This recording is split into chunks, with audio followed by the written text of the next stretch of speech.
আমার নাম সুমি শেখ। আমার আসামি হলো 5 জন। 1 নম্বর আসামি জাফর, 2 নম্বর আসামি মনোয়ারা, 3 নম্বর আসামি মনির, 4 নম্বর আসামি সায়দা, 5 নম্বর আসামি ফারুক। আমি তাকে চিনি না, মামলায় ঢুকিয়ে দেওয়া হয়েছে। কাকে? 6 নম্বর আসামিকে আমি চিনি না। কি নাম তাকে ওনার? মামলা ষড়যন্ত্র করে টাকা খেয়ে আমার মামলার ভিতরে তাকে ঢুকিয়ে দেওয়া হয়েছে নামটা।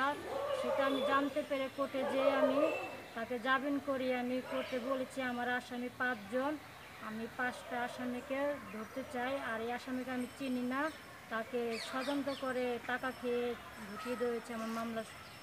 কে দিয়েছে? মুবারক মোবারক নামের উকিল না? উকিল ঢুকিয়ে দেওয়া হয়েছে ষড়যন্ত্র করে টাকা খেয়ে। আচ্ছা, তাহলে 6 নম্বর আসামি আপনার আসামি না? আমি 6 নম্বর আসামিকে চিনি না, তাকে কখনো দেখি নাই। আমার আসামি 5টা আসামি সাভার। আচ্ছা, এই ব্যাপারে মোবারক উকিলকে আপনি কিছু জিজ্ঞেস করেন নাই?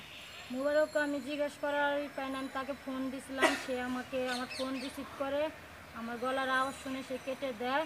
আর তাকে আমি সামনে জিজ্ঞেস করেছিলাম কোর্টে, সে আমাকে বলে যে এই মামলা তুমি কেন উঠাচ্ছ। আমি বলছি যে আমি তাকে চিনি না, জানি না তাকে কেন আমি ফাঁসাবো, এর জন্য আমি মামলাটা উঠিয়ে নিচ্ছি, তার নামটা আমি কাটিয়ে দিচ্ছি। আমার আসামি 5 জন, আর এই আসামি 5 জন আমার সাভার থাকে, তাকে আমি চিনি না। আমি তাকে উদয় দিয়ে এই মামলার আমি ফাঁসাতে চাই না। আমি ফোন করে সে আমার ফোন উঠিয়ে আমার আওয়াজ শুনে কেটে দেয়।